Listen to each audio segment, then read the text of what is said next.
What's up guys? Today I'm following around Gary Benchegib, who founded Sungai Watch, an organization that stops plastic in the rivers before entering the ocean. Let's go. Welcome to Sungai Watch. So this is our research station where we process, sort, and weigh all of the trash that we collect from the rivers of Bali. At the moment we're sorting about 10 tons a week. So all of this that you see is fresh from the rivers. 3 months ago, I was still cleaning rivers by myself.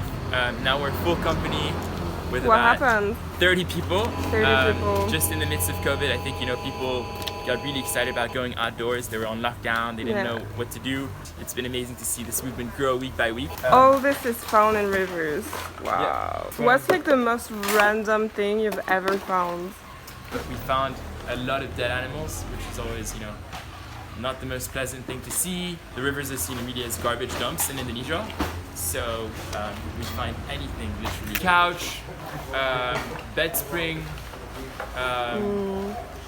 We found a sign of like nasi goreng.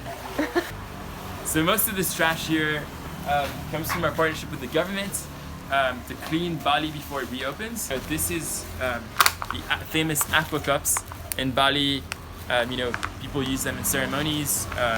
The bad thing about it is that the top part can be recycled, only the bottom. A lot of organic waste. Yeah. This is probably our worst enemy, the single-use sachets or multi-layered sachets. After all of this process, once it's been categorized in 12 or 15 different categories, we bring it upstairs, up there, and then that's where we begin my favorite part of the sorting process, which is brand auditing to see who are the biggest polluting brands. So this is funny, I just picked up Gary Chocolate. So we're doing our first street art later this month, and hopefully people driving through are gonna be like, "Whoa, this is cool!" And so the first mosaic is gonna be a wave. We want to do massive installations. These guys are probably some of the most expensive recyclables. So we're actually collaborating with a design studio to make some cool furniture out of these. It's not just for the cleaning, but it's really a conversation with the brands. Of course. So we're speaking to a lot of them on a national level and international level, giving that transparency. They're like, look, we're finding your brands in the river. This is X amount that you contribute in terms of percentage. Then really gets them thinking we have to do a little bit better. Yeah. The responsibility of the brand doesn't end once they sold their products. How can we install proper waste management? And that's a conversation with government, infrastructure. But how can we better educate the people around Bali and Indonesia? This is an element of one of our trash floaters. We started a couple with something as simple as it really goes to show that when you want something, you make it happen no matter what. We're trying to install our first one on Christmas Day. That's my Christmas present for Bali. And then our bigger solution that we just designed, where you'd have a little gate going up and down. Parts of what we're doing in this research station is really to research the best methods to be as efficient as possible when it comes down to sorting and preparing the goods for recycling for the next phases. Reinvent the wheel. Reinvent the wheel for plastic, so the plastic washing machines. Fashion time. In the second part of this video, we're following Gary to the river to check some of his installations.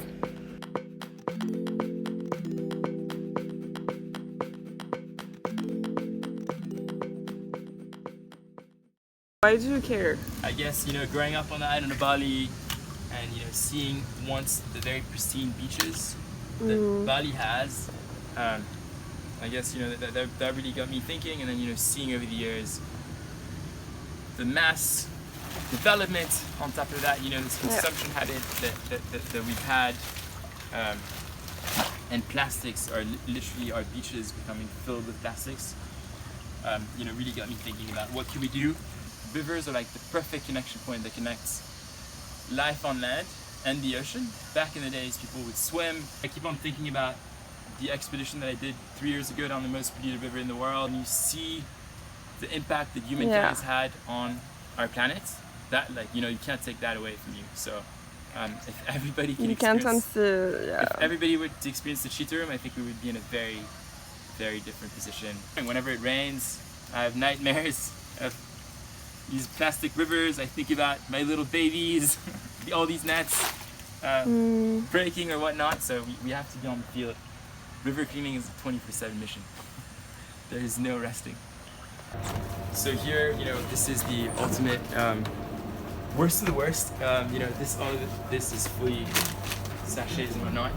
But when you look at having a drink, plastic bottles are not your optimal option, but cans. So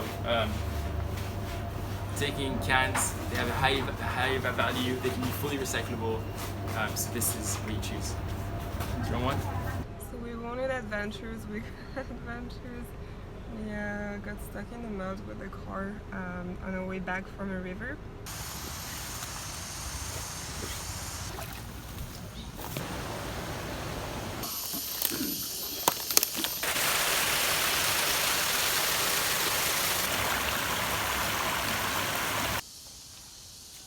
Yeah, I'm also tripping in the mud and screaming. It was like, this girl has never been in nature. No, I swear I have. 2 days ago, there's an old rubbish. It's like a boot. It's many After the rain, after the rain. Yeah, how many tons you said? 2 tons? maybe around 2 tons. Well, when you guys have an idea, when you have a project, a passion that you want to put together, you just keep doing it. You seek help around you and you never give up.